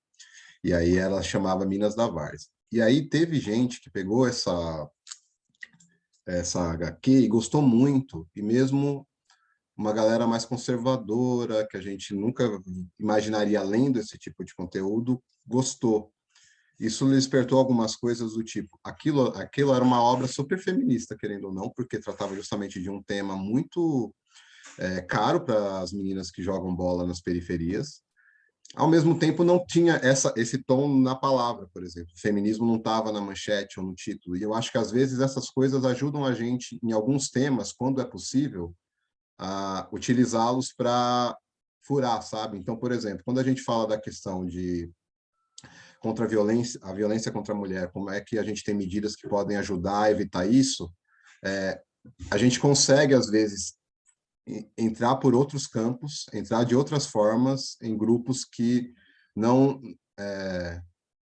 em tese, não aceitariam um post que tivesse só essa palavra, porque essa palavra foi tão atacada e massacrada por esses grupos, que às vezes funciona. Estou só dando um exemplo, uma pincelada, e é muito por cima, tá? Não que isso seja uma verdade, eu acho que ainda precisamos pensar muito em como evoluir nisso, mas algumas coisas, às vezes, infelizmente, são muito atacadas e a gente consegue por outras formas, sabe? Pensando em como as coisas que afetam o nosso dia a dia, novamente, voltando nisso, elas podem ser usadas, né? Como que o preço caro das coisas não é uma questão que tenha relação, quando a gente trata pelo jornalismo, tratando das pessoas que estão vivendo dificuldades ou estão cozinhando a lenha por causa de tudo que está acontecendo, a gente consegue falar disso e consegue entrar em outros públicos, mas ainda é muito complicado. Acho que é só algumas ideias, nós mesmos, acho que a gente ainda tem muita dificuldade em avançar nisso. Sobre a questão dos formatos, eu concordo, acho que a Bia trouxe vários pontos, isso a gente tem que tentar ocupar os espaços, mas ao mesmo tempo é um desafio, porque é energia, são pessoas. Então, por exemplo, nos últimos anos, na pandemia, a gente encontrou no podcast um formato interessante para conversar com nossa audiência por áudio, por voz, e muito por WhatsApp. Foi como começou tudo. Tudo era no WhatsApp, praticamente. Isso tudo evoluiu, a gente está com um podcast diário hoje sobre as periferias, evoluiu muito nisso, só que a gente não conseguiu evoluir tanto em vídeo. Então, também, no final, vão ter escolhas. E esse ano a gente está pensando muito como retomar o vídeo, como voltar a fazer vídeos da Mural que sejam importantes e que cheguem nas pessoas. Porque é um outro formato que as pessoas consomem muito, o pessoal olha muito YouTube, os vídeos curtos de TikTok, de Quai, são muito vistos. Ao mesmo tempo, são as ferramentas que têm os algoritmos, que têm as formas para quem que esse público vai chegar, quanto vai chegar, se vai chegar. A gente, no passado, teve uma live que chamava era o Rolê na Quebrada em live no Facebook, que teve muito acesso, muito acesso. Aí o Facebook é como se fosse apertar um botãozinho assim, vamos mudar hoje tudo. Acabou, tipo, o acesso despencou e a gente teve que se reinventar, repensar como vamos fazer outra coisa. E às vezes é muito de tentativa e erro. A gente trabalha muito também com artes, tem tentado usar as ferramentas do Instagram para trazer, às vezes, já a notícia ali em arte, de uma forma que seja compartilhada ou seja replicável, porque é uma forma que as pessoas consomem. Mas aí também entendendo que dali ninguém vai sair para o nosso site, então é uma outra ideia, é um outro formato. E quando a gente manda no WhatsApp a mesma coisa, é muito nesse sentido de talvez as pessoas replicarem isso, replicarem uma informação. Então, quando a gente usou o podcast lá no passado por WhatsApp, tinha a questão da desinformação. Então, como é que a gente desmente fake news pelo WhatsApp? Porque isso pode circular no WhatsApp e pode funcionar melhor. Aí o WhatsApp teve mudanças esse ano, então já deu uma restringida. Mudanças boas, porque é para evitar também o compartilhamento de fake news, o que ajudou, o que é importante, mas para a gente também meio que travou várias coisas que a gente fazia. Então, a gente também tem que entender e lidando que são ferramentas que nós não temos o controle. Mas são formatos importantes porque é como as pessoas consomem hoje a notícia, é como elas têm aqueles 2 segundos que ela vai parar para ver alguma coisa e que a gente pode ali fazer com que ela pare, veja, olhe uma arte, se informe rapidamente, e quem tiver mais interesse entre no site, leia mais ou ouça um podcast maior. Mas é difícil medir isso. A gente está, esse ano, estruturando uma área de audiência para tentar conseguir mensurar melhor quais são os impactos, quais são os impactos em cada um dos canais que a gente tem, como que isso pode se reverter para a gente, e como que a gente consegue que esses meios cheguem a mais pessoas. A gente ainda está numa construção sobre isso ao longo desse ano. Só complementar uma coisa, Alice, que dialoga um pouco também, acho que com a pergunta anterior sobre a questão, que acho que furar a bolha tem a ver também com essa questão da credibilidade, né? Eu acho que a gente tem, enquanto jornalistas, comunicadores, veículos, iniciativas de comunicação, a gente tem esse desafio da gente reconstruir a própria credibilidade do setor, mas eu acho que a gente também não pode querer fazer isso sozinho, assim, porque a gente ainda tem que produzir conteúdo, produzir informação e ainda, desmentir. E acho que tem um elemento muito importante, que é um trabalho que Eu milito na agenda da democratização da comunicação há mais de 20 anos no Brasil. E logo que eu comecei a militar, a gente já falava, a gente precisa de leitura crítica da mídia nas escolas, a gente precisa de um debate com a sociedade para ter uma relação autônoma em relação aos meios de comunicação, para ter condição de se relacionar com os meios sem achar que tudo que aparece na televisão é a verdade absoluta e o que não aparece não existe. Isso na época que a gente nem vivia esse cenário de campanha de desinformação massiva que a gente está colocado, quando a gente fazia o debate sobre distorção, manipulação, silenciamento, representação nos meios de comunicação tradicionais. Então, estou colocando isso porque eu acho que a aproximação também dessas iniciativas de comunicação mais nos territórios com outras organizações que atuam na região, que atuam no Estado, que pensam sobre leitura crítica dos meios de comunicação, que desenvolvem iniciativas para explicar para a sociedade, debater com a sociedade como se faz comunicação, como se produz informação, como se produz jornalismo, é algo que ajuda também nessa retomada da credibilidade, porque a partir do momento que as pessoas entendem como é feito, elas também se colocam nesse lugar e elas vão passar a ter uma visão mais crítica e autônoma em relação ao conteúdo que elas consomem, né? Questionar aquilo que está chegando para elas, verificar a fonte, saber quem que está falando, quem que não está. Isso tem uma tarefa que é nossa, do jornalismo, mas tem uma tarefa que precisa ser da sociedade como um todo também. Então, se aproximar do ambiente escolar para pensar em debates que possam ser pautados na comunidade sobre isso, tudo é trabalho de formiguinha, você não vai resolver isso para a eleição desse ano. Mas faz 20 anos que eu falo que é trabalho de formiguinha e a gente não consegue fazer isso ganhar escala no Brasil, entendeu? Porque a gente precisa, na real, a gente só vai conseguir fazer isso ganhar escala quando isso virar política pública de fato. Quando isso depender da iniciativa voluntária e aguerrida de organizações da sociedade civil, de movimentos, de associações e tal, a gente vai seguir sendo um trabalho de formiguinha, mas eu estou muito convencida que a gente precisa fazer, porque a gente, uma parte dessa tarefa está dada a nós, jornalistas, mas a outra parte precisa ser da sociedade e de outros setores que se preocupem e que entendam que isso é uma ameaça para a nossa democracia, que a gente viver num ambiente em que as pessoas tomam as suas decisões, desde se vão se vacinar ou não, até em quem vão votar ou não, até se vão colocar o filho na escola ou não vão, não sei o quê, com base na ausência de fatos, né? Com base em discursos que não são materializáveis e que não têm concretude no real, é muito preocupante para a nossa democracia como um todo. E aí a gente precisa encarar esse desafio junto com outros atores da sociedade, e a gente pode incentivar isso também nas nossas comunidades, nas nossas regiões, nos estados que a gente atua, nos territórios que a gente está, né, localizado. Obrigada, Paulo e Bia. Acho que tem uma coisa assim, né? A gente é ensinado, a gente pensa quando a gente começa a fazer jornalismo que a gente vai salvar o mundo, essa coisa, né, do jornalista enquanto herói, heroína, essa pessoa que vai lá e o próprio exercer da profissão nos estimula, né? Essa coisa, vou investigar e vou atrás.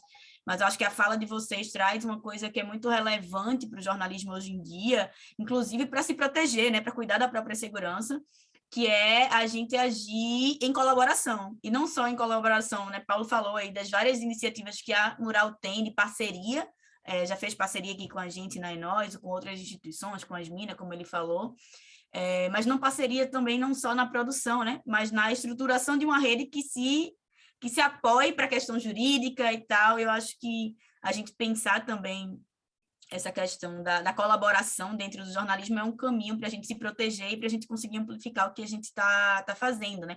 Lidiane deixou aqui uma pergunta também, Elizabeth. Lidiane pergunta, né? A nossa disputa hoje é com o vizinho, com o look do dia e as notícias falsas que engajam mais. Vocês têm pensado em como indexar os conteúdos nas redes? Como indexar os conteúdos nas redes, eu não entendi bem, porque seria...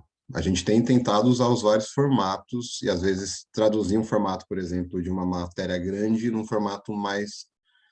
no formato em arte, no formato em ilustração, no formato que ajude em outras redes sociais, e integramos muito todos os conteúdos que a gente faz. Então, por exemplo, tem pauta que a gente tem em texto, a gente tem uma versão em podcast, a gente tem uma versão em ilustração, dependendo da reportagem. Então, a gente tem um pouco essas possibilidades que a gente explora, ou às vezes também em vídeo, dependendo da pauta, a gente consegue ter um material em vídeo e em texto. A gente tenta usar outras formas para ir trabalhando os conteúdos. Não sei se é isso o indexar que ela comentou. Acho que, mas é um pouco...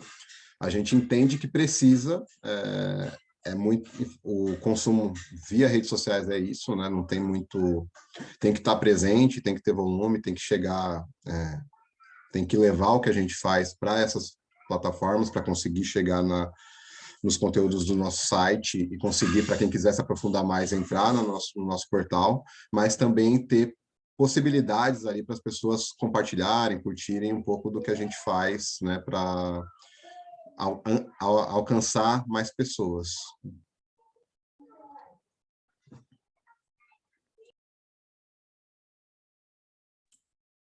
Se não, enfim, se era isso ou não, Lidiane, se você puder, enfim, você coloca aqui no chat. Elizabeth deixou duas perguntas, na verdade, também.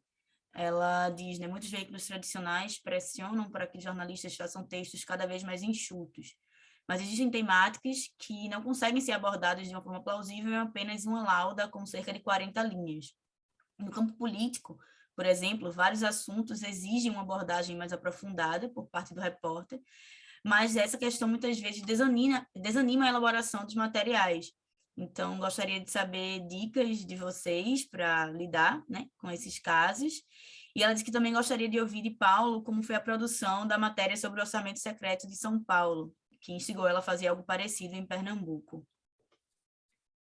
Deixa eu falar uma coisa rapidinho, porque acho que a pergunta é mais para o Paulo, e aí eu não vou nem falar enquanto Repórter Sem Fronteiras aqui, mas vou falar da minha experiência jornalística também, que eu comecei a fazer jornalismo numa época em que não tinha nem internet. Então, mas eu acho que a gente precisa insistir nos conteúdos aprofundados. Eu acho que a gente precisa seguir produzindo conteúdos aprofundados, porque é no conteúdo aprofundado em que a gente tem mais condição exatamente de informar a sociedade sobre o que está acontecendo. O grande debate hoje é como é que a gente faz as pessoas chegarem no conteúdo aprofundado e como que a gente faz elas terem interesse pelo conteúdo aprofundado. E o conteúdo aprofundado não é só necessariamente um textão de 20 páginas no site. Claro que é muito mais caro e muito mais trabalhoso você fazer um vídeo, mas você pode fazer um vídeo muito aprofundado sobre um determinado tema. Às vezes, você fazer um debate que você vai transmitir e vai destrinchar o tema ali na discussão, às vezes vai ter muito mais gente que vai estar acessando esse conteúdo porque ele está sendo em vídeo e porque ele está podendo interagir com esse conteúdo naquele momento, do que você fazer uma matéria num texto que a pessoa vai precisar de 20 minutos para ela ler aquela reportagem num blog ou num site. Então, às vezes, assim, também só estou dando esse exemplo porque a gente tem formas de aprofundar conteúdos que não sejam só a partir de um texto muito grande, muito detalhado, que eu uso um monte de fontes. A gente pensar também nessas outras linguagens, eu acho que o podcast é incrível para isso, assim. E tem pessoas, né? Eu ainda não sou dessas, assim, mas tem pessoas que trabalham o dia inteiro ouvindo podcast, e podcasts de mais de 1 hora de duração. Então, você pode super aprofundar um conteúdo numa outra linguagem que não seja o texto e que vai alcançar mais gente, porque é mais fácil. Inclusive, temos que pensar muito na própria questão do analfabetismo que existe numa parcela significativa da nossa população que tem dificuldade de ler texto, de acessar a informação via texto, e pensar como essas outras linguagens também permitem um tipo de aprofundamento e a gente usá-las da melhor maneira, da maneira possível. O vídeo é muito mais caro, de fato, exige um trabalho maior, mas o podcast é uma coisa mais fácil da gente fazer e que eu acho que permite aprofundamentos. Assim, eu não passo o dia inteiro ouvindo podcast, mas eu assim, acesso vários podcasts que me ensinam muito sobre temas muito complexos e que as pessoas conseguem fazer, sei lá, regulação eleitoral, sabe? Vamos fazer um podcast sobre isso para as pessoas entenderem o que pode fazer, o que não pode fazer na eleição. Você não vai explicar isso num vídeo do TikTok, você não vai conseguir explicar isso num vídeo do Rios de 1 minuto, não vai ter jeito. Faz um podcast aí que seja de 20 minutos que as pessoas vão entender. Eu concordo muito com a Bia e eu sou fã de texto grande, então tem um problema muito sério, mas ao mesmo tempo eu entendo também, é isso, eu sou fã de texto grande, mas eu entendo também essa questão, por exemplo, que a Lidiane vinha trazendo, que é o tempo que as pessoas têm para acessar nas redes, o tempo que as pessoas têm concorrendo com outras coisas, e que computador computador e celular é legal ler, mas a gente é estimulado o tempo todo a não estar no mesmo lugar, na mesma página, dando scroll e saindo deles. Por isso até os conteúdos que ficam que a gente mescla muito texto, foto, o podcast, um vídeo, se possível. Isso acaba sendo importante, mas acho que é bem isso. Tem muitas formas de você trabalhar com profundidade. Eu acho que é fundamental a gente ter apurações maiores, apurações que sejam especiais, porque são apurações que têm mais impacto, elas abordam melhor esses temas. Entendo, por outro lado também, que ter versões menores em alguns locais não é um problema. Então, a gente tem que entender que tem esses dois espaços, às vezes, sabe? Então, por exemplo, o que é um texto, por exemplo, mais curto sobre uma pauta que é maior e que a gente pode utilizá-lo em redes sociais, destrinchar ele no Twitter de uma forma, e quem tiver mais interesse vai ter ali o texto maior, vai ter ali o podcast mais longo, vai ter essas duas formas, porque a gente precisa trabalhar pensando nessas possibilidades, e elas só vão surgir de temas que sejam profundos. A gente só vai conseguir ter um podcast muito legal, que dure para as pessoas ouvirem um bom tempo, se a gente tiver uma apuração muito bem feita, tiver um texto legal, se for o caso, e não tem problema ter um texto mais curto sobre essa reportagem, trazendo algumas pinceladas ali, às vezes nas redes sociais, trazendo ali uma pincelada na mensagem do WhatsApp, porque é entender também que às vezes a gente precisa que esse conteúdo seja mais replicado. Então, às vezes, se tem esse textinho mais curto ali nas redes, ou em algum outro formato, ele vai chegar a mais gente, pelo menos esse textinho inicial, e vai despertar interesse em outras pessoas. Então, eu acho que a gente tem que ter, sim, conteúdos mais aprofundados, mas saber trabalhar com as possibilidades que a gente tem hoje dentro do universo de ferramentas infinitas, né, que a gente tem e de acessos, e pensar um pouco sempre no nosso consumo, né? Como eu consumo notícias, como eu olho, o quanto tempo, porque é isso, para a gente ficar num conteúdo muito maior, quanto tempo a gente tem e quanto tempo a gente fica. Acho que isso ajuda muito também a gente a pensar nas coisas. O que me cativou que eu fiquei, poxa, fiquei 20 minutos naquele texto, fiquei 20 minutos naquele podcast, sabe? Então é muito bom a gente também se pensar como esse consumidor. Como é que a gente consome para pensar no que a gente está fazendo? Porque é isso, eu gosto de texto grande, mas eu sempre fico pensando em computador, quantos eu leio? Eu não leio só nos impressos, o que é maior? E quanto tem de mídia impressa hoje? Porque é isso, não é só, a moral é nativa digital e não vai ter impresso, a não ser por enquanto, ou se surgir um projeto, mas é isso, a gente lê tudo na internet. O quanto a gente tem, né, depois de 20 reuniões por dia online, quanto a gente consegue ir no computador e ler o texto longo. São coisas para a gente pensar quando alguém pede uma coisa mais curta, tem um pouco isso. Mas acho que só o curto também não dá, porque se a gente quer aprofundar um tema, quer aprofundar uma investigação, precisa ter conteúdo, e aí tem essas várias formas que a Bia citou, por exemplo. Temos muitas possibilidades para aprofundar. Sobre o orçamento,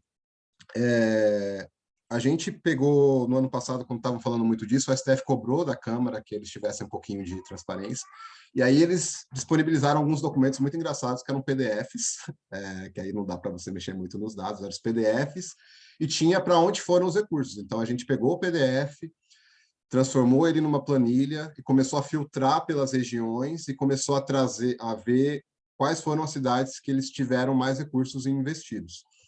E aí chegamos numa coisa curiosa, que tem a capital, agora eu não sei os números todos, mas São Paulo tem 11 milhões de pessoas e as cidades em volta têm populações que vão desde cidade de 20 mil pessoas a cidades com 1 milhão de pessoas. Guarulhos, que é uma cidade de 1 milhão de pessoas, recebeu R$500 mil do orçamento secreto. Ribeirão Pires, que é uma cidade que não tem 100 mil pessoas, recebeu 30 milhões. Então, a gente foi vendo essas discrepâncias, e a gente conseguiu fazer isso, pegando essa base que a gente encontrou lá, transformando numa planilha, filtrando para o Grande São Paulo, e aí nessa planilha a gente conseguiu ver quais eram as obras, quais era o destino dos recursos, E a partir disso também, a gente tinha quais eram os partidos, a gente buscou os partidos dos prefeitos, e aí você viu que os partidos que eram prefeituras do PL, que era um partido para onde o Bolsonaro foi, ganharam mais recursos proporcionalmente do que outras cidades. Então, a gente conseguiu fazer esse cruzamento e entender para onde iam esses recursos, se eles já foram utilizados, nada tinha sido, ainda não tinha avançado, mas eram normalmente recursos de obras de pavimentação. Algumas prefeituras tinham um recurso de emenda que eu acho muito sem sentido, quer dizer, sem sentido para a gente que ainda não conseguiu pegar o que há por trás disso, mas combustível, prefeitura que gastou com combustível emenda que vem de Brasília, que é uma coisa muito... Eu fico pensando numa prefeitura que articula, precisamos de recurso para combustível numa cidade rica que é Barueri. Então, tem essas... E é isso, a gente também tratou muito nessa matéria de explicar o que são as emendas, como elas funcionam, por que elas importam quando elas chegam, como é que é o mecanismo, né, de você cobrar um deputado para ele enviar para cá um recurso, e como isso acabou não sendo necessariamente por conta de uma demanda de política pública, mas por conta de um acordo político que havia ali por trás. Foi um pouco esse processo que a gente fez para conseguir fazer essa reportagem. Muito massa, Paulo. Inclusive porque essa questão do orçamento secreto é difícil de entender, né? É algo que é complexo a gente trazer para a materialidade, assim, de muita gente.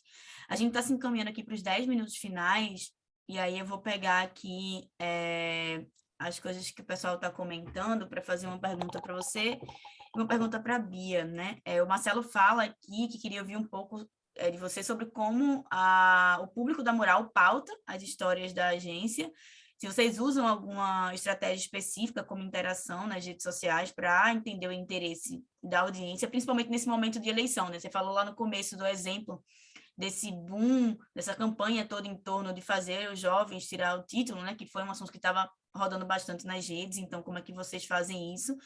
E a Larissa, né, citou aqui o caso do Jamil, né, que já, enfim, está sendo ameaçado nas redes sociais. Bia falou também, né, que ele foi atacado fisicamente junto com outros jornalistas durante uma das viagens internacionais do presidente Jair Bolsonaro na Europa.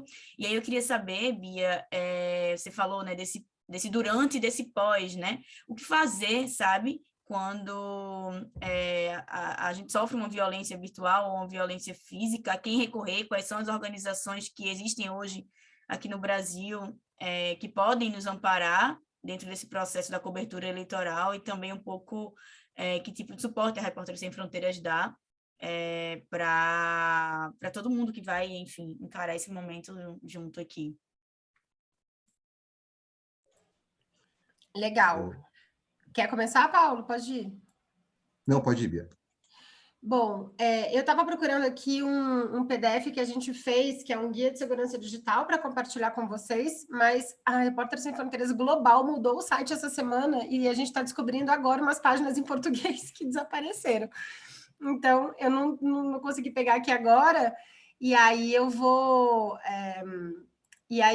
descobrir aqui, depois passo para a Alice. Acho que vocês têm um contato de todo mundo, né, Alice, que se inscreveu para a atividade, depois aí vocês podem mandar. Porque aí tem dicas bem detalhadas, assim, de segurança digital antes de coberturas, né? E aí eu vou falar rapidamente aqui sobre o que fazer durante um ataque, né? Um ataque coordenado, obviamente, porque críticas a gente sempre vai receber e vão marcar os nossos perfis, o perfil da redação, isso vai acontecer sempre, né? Mas pensar um pouco durante um ataque coordenado, e muitas vezes é ataque coordenado. Esse levantamento que o Repórteres Sem Fronteiras fez com o ITS, por exemplo, mostrou que 20% dos ataques vinham de contas automatizadas. Então, tem uma coisa orquestrada e planejada de botar bots mesmo para fazer isso, para gerar essa intimidação. Então, durante um ataque, a gente tem algumas dicas que é assim: primeiro, não responder, assim, porque gera um grau de engajamento que é o que eles querem, que é que você não faça mais nada e você fique respondendo aqueles ataques individualmente, né? Então, não engajar com isso quando for um ataque coordenado, que vocês percebam que isso está acontecendo. Relatar esses ataques à plataforma. A gente sabe que as plataformas têm um monte de problema elas não respondem em grande parte.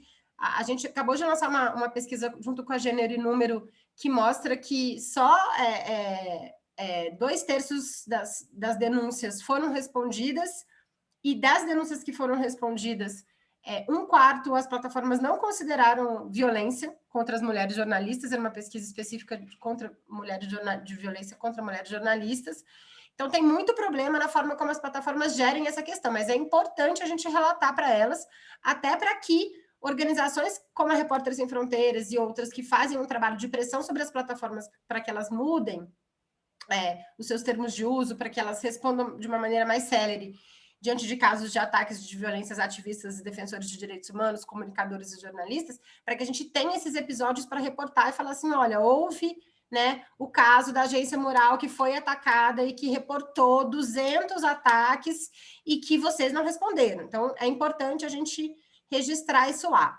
É importante documentar esses ataques. Então, dá print, salvar o link, né? Guardar o link, se é um tweet, se é um post de Facebook do ataque, fazer isso, capturar a tela, guardar o horário, a data desses ataques, obviamente, qual rede social que esse ataque aconteceu, porque tudo isso depois, se houver algum inquérito policial, se isso evolui para uma investigação, todas essas provas vão ser importantes para vocês apresentarem, né? Em momentos de ataques, também há tentativas de invasão a dispositivos. Então, tentam invadir as contas, tentam invadir conta de e-mail, tentam invadir conta de rede social. Então, é super importante nesse momento, e isso não é só nesse momento, né, gente? É para a vida ter senhas fortes, ter senhas longas, não usar a mesma senha para todas as contas de redes sociais e de e-mail. Se possível, usar um gerenciador de senha, que é uma coisa que ajuda você ter senhas mais seguras e você não precisa ficar memorizando números e letras e códigos loucos. Então, usar um gerenciador de senha e sempre ativar o que a gente chama de autenticação de 2 fatores para todas as contas que vocês puderem usar, de rede social e de e-mail, que se eles conseguem quebrar uma, vai ter uma segunda que eles ainda vão precisar passar, e isso aumenta bastante a sua segurança, principalmente no WhatsApp, né? Principalmente no WhatsApp, usar a autenticação de 2 fatores. Outra coisa que a gente recomenda muito é avisar a redação, né, que você está sofrendo um ataque, e avisar amigos e familiares próximos, porque quando você tem um ataque organizado, eles não visam só você ou só a redação. Eles vão avisar a sua família, eles vão pegar fotos de redes sociais suas, eles vão manipular a foto, eles vão manipular vídeo. Então, também é importante que outras pessoas, num círculo pequeno de confiança, saibam que vocês estão sofrendo esse ataque e possam, além de ser uma rede de solidariedade, de apoio para o ataque que você está sofrendo, eles também possam se precaver, porque, às vezes, as contas deles também são atingidas. Então, em geral, durante um ataque, o que a gente recomenda são um pouco essas medidas. E a outra pergunta que você fez, Alice, qual foi? Já esqueci. Não, em relação a quais são as instituições que as pessoas quem podem dá apoio, recorrer e tal, isso. Quem pode recorrer. Então, a gente tem aqui no Brasil algumas organizações que podem, né, apoiar casos de agressão a jornalistas, processos judiciais também que jornalistas sofram. Então, você tem, além da Repórteres Sem Fronteiras, né, que a gente apoia casos específicos de violência e assistência para agressão. A Abrage tem, a Associação Brasileira de Jornalismo Investigativo também recebe, também apoia, Artigo 19, o Comitê de Proteção de Jornalistas. A gente deve, nesse esforço aí do processo eleitoral, junto com essas organizações, publicar como se fosse um guiazinho que compila todas essas iniciativas para ficar mais fácil das pessoas acessarem, não terem que buscar no site de cada uma. A gente deve compilar isso brevemente para poder circular para os jornalistas e comunicadores um pouco guia de recursos onde acessar quando tiver problemas na cobertura eleitoral, desde agressões físicas até ameaças e intimidações, passando por processos judiciais a quem recorrer. Mas essas que eu citei são algumas, e vale vocês, vou colocar aqui no chat o nome de todas elas, e a gente tem também uma política pública, né, que é o Programa de Proteção a Defensores de Direitos Humanos e Jornalistas e Ambientalistas, que é vinculado ao Ministério da Família e dos Direitos Humanos. É um programa que tem muitas dificuldades para acolher comunicadores e jornalistas. Para vocês terem uma ideia, hoje só 7 jornalistas estão sob proteção do programa, sendo 4 no Rio de Janeiro. Então, se você pensar que o Brasil inteiro, tirando o Rio de Janeiro, tem 3 jornalistas sob proteção, a gente na Repórter Sem Fronteiras está acompanhando o caso de um radialista de uma rádio comunitária do interior de São Paulo, que está sendo ameaçado por milícias desde setembro do ano passado, e até hoje a gente não conseguiu garantir a entrada dele no programa de proteção. Então, tem bastante problema na política pública, mas a gente também tem orientado as pessoas que sofrem ameaças, né, concretas, não xingamento em rede social, né? Porque a política pública é para quem de fato está correndo um risco de ameaça física e tal. A gente orienta a demandarem o programa, porque eles precisam saber que tem demanda, que tem jornalista sendo ameaçado, e eles precisam se movimentar para dar conta de acolher essa demanda. Porque também, se a gente acha que a política pública não funciona e a gente não pressiona a política pública, ela vai continuar não funcionando sempre, né? Então, eu vou colocar o linkzinho aqui no chat também de como acessar o programa de proteção de defensores de direitos humanos e jornalistas para casos, óbvio, mais graves, não só de ataque virtual, mas aí de ataque, né, de ameaças físicas e presenciais, e vale a pena provocar o programa sempre. Um pouco isso. Obrigada, Alice. Obrigadão. Paula. Opa, e Bia, muito rico tudo isso, tá? Estou aqui ouvindo, anotando muitas dicas maravilhosas. Estou bem feliz de estar aqui participando, também está sendo muito rico para a gente aqui, para pensar na mural. Só a pergunta do Marcelo, a gente conversa com a nossa audiência pelas redes, por WhatsApp, a gente tenta puxar alguns insights dali, a gente ainda vai fazer mais conversas sobre as eleições para tentar entender um pouquinho disso, mas também nós temos muito uma questão com relação aos nossos correspondentes, são muito o caminho que a gente consegue buscar as histórias, buscar as pautas. Então, como a gente tem correspondentes que moram nas periferias, nós vivemos nas periferias, a gente consegue captar um pouco as histórias em rede do que está acontecendo, puxar as histórias, e esse acaba sendo a principal ferramenta que a gente tem hoje, justamente porque são pessoas que estão vivendo nas periferias, estão vivendo essas realidades e conseguem, às vezes, ver coisas que quem não está ali no dia a dia de um território não vai estar vendo. Então, isso é o principal caminho que a gente tem para buscar as histórias, mas a gente tem buscado também tentar entender um pouco mais quais são os interesses dos públicos que acompanham a mural.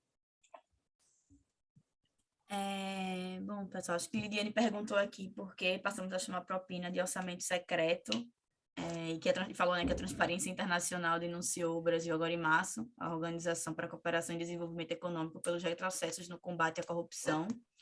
Não sei se Paulo quer comentar essa questão. Eu sei que tem uma previsão orçamentária das emendas do relator, e é secreto porque, de fato, é secreto. A gente não sabe quem é que recebe esse dinheiro, né? Não é isso, Paulo? É isso, e não dá para chamar de propina antes de ter confirmado de que houve um desvio desse dinheiro para alguém. Então, por exemplo, em tese, o dinheiro vai para cidades, para obras que vão ser feitas. A questão aí, para chegar nessa questão, é que as suspeitas que tem de que esse dinheiro também está sendo desviado nas bases, que haja superfaturamento, que esse dinheiro não... Aí esse é outro passo para chegar à propina. É que o orçamento secreto é mais isso. As emendas que antes tinham uma transparência maior, hoje elas são distribuídas conforme o governo quiser, sem avisar quem que destinou, sem avisar para onde vai e o que vai ser executado. É um pouco por isso a questão do nome, e a propina é um avanço das investigações para aí a gente chegar nesse termo, mas sim, o Brasil caiu muito no combate à corrupção, isso é uma verdade. De fato. E acho que tem a questão do orçamento, ela também é muito do uso desse dinheiro para benefício, não necessariamente para propina, né? Mas para benefício de aliados políticos, enfim, para manipulação do Congresso, digamos assim. Essa que é a grande discussão também em torno dessa questão do orçamento. Bom, gente, a gente já está encerrando aqui. Queria agradecer a todo mundo que participou, queria agradecer a Bia, a Paula, acho que foi muito rica a troca com vocês, acho que vocês trouxeram, enfim, várias dicas, né, de como a gente pode se preparar aqui para passar por esse momento eleitoral. Não sei se vocês querem deixar, enfim, dar uma última palavra, mas já agradeço a todo mundo e convido para o próximo Redação Aberta, no próximo mês. Sigam acompanhando aqui as redes da Enóis. Esse vídeo ele vai estar disponível no YouTube da Enóis. A gente também vai fazer uma sistematização dessas dicas todas que foram passadas para colocar na nossa caixa de ferramentas pela diversidade. Então, acompanhem lá, a gente vai mandar também para vocês por e-mail todo o material aqui que foi compartilhado. Mas deixo o microfone aberto para Paulo, para Bia darem as últimas palavras e agradecer a todo mundo. Eu quero agradecer demais o convite também, aprendi muito, é sempre muito rico a gente fazer essa troca. Coloquei meus contatos aqui no chat para qualquer coisa que vocês precisarem também da Repórteres Sem Fronteiras aqui no Brasil. E seguir alerta nesse processo eleitoral, né? A gente, infelizmente, está vislumbrando um quadro que vai ser de bastante ataques à imprensa, e vocês também reportem esses ataques para a gente, de coisas que vocês ficarem sabendo, não deixem de nos avisar, porque a gente faz esse monitoramento, e desejar uma excelente cobertura para todo mundo, que a gente possa fazer o nosso trabalho para melhor informar a sociedade e ter um resultado democrático aí nas urnas próximo outubro. Obrigada demais e parabéns pela iniciativa. É nóis. Também só agradecer a conversa e essa troca muito importante, acho que dá para a gente que vai ser fundamental. E é isso, agradecer a todos que acompanharam, e foi um prazer estar falando com vocês, trazer um pouquinho do que a gente faz, e vamos aí para um ano desafiador, mas faz parte, né? Gostei muito da frase da Bia, que tem que ser pessimista na análise, mas otimista na ação. Acho que esse é o tom realmente do ano e de tudo que a gente faz no jornalismo. Acho que a gente enriquece muito quando a gente consegue contribuir para trazer novas histórias, novas narrativas, trazer outros públicos para esse tema que é muito importante, que é a discussão política, a discussão do debate público, porque a gente precisa tomar esses espaços e mostrar a importância que nós temos nele. E brigadão a todos. Qualquer coisa, meus contatos também, eu cheguei a deixar meu e-mail, mas qualquer coisa é só avisar Paulo Talarico, só procurar. E obrigado para nós pelo espaço e por essa iniciativa tão bacana. Valeu, pessoal. Então, a gente se encontra aí nas coberturas e nas redes também, que dá Enóis. Até mais. Até o próximo Redação Aberta.